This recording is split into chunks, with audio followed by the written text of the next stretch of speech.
All right, so Virgil, can you assess Andre Berto's performance tonight? It was a good, solid performance. It was a crucial win for him, to get a lot of things off his back, and I'm really happy for him. Everything we worked on came to fruition, particularly the uppercut. We worked on it, but I knew that punch would land with Ortiz because he leaves himself square, and he just took his time, and he's got a lot of power. He can bring it out of nowhere at any time. So, we want to take our time and get the right thing going and get into that groove, and he did. Now, I know fighters and trainers kind of hate this. You just got done the fight, so you're going to be asked about the next one. If, what in your mind, what's the best fight at 147 pounds for Andre Berto right now?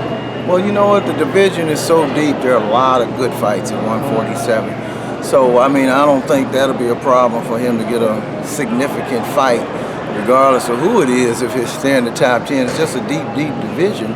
So there are a lot of good fights in there. So we'll just have to see, where he lines up. But a fight with Danny Garcia, I'm sure he would welcome it. It'll be a good fight for the fans. Anytime Berto's in a fight, it's a good fight, and Danny comes to fight. So it would be great. I'm sure he'd welcome it. Do you see any flaws in Danny that Andre could potentially exploit? When I watch the other kids fight, I'm a fan. If I know we might fight you, then I'll start looking at different things. But when you get to this level, I think looking for flaws in the other guy sometimes can not be the smartest thing to do, but just get your guy ready, to be ready for anything, to be at his best, because what was a flaw against one guy could be a strength against you. So tend to look at it that way. Now, there's a lot of talent in the division, welterweight division. Obviously, they have to fight it out to see who's the best, but who impresses you the most? Who do you think's the top dog at 147 now that Floyd Mayweather has retired? Well, you know what?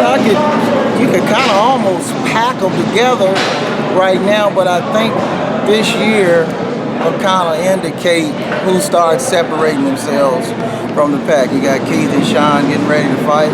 You got Errol Spence just kicked in the door, so he's in the room. Berto just had a good win. We got guys moving up in the division, Peterson, Broner, so the division is deep and competitive, so it's a good time for the welterweight, so it's a lot of significant fights there.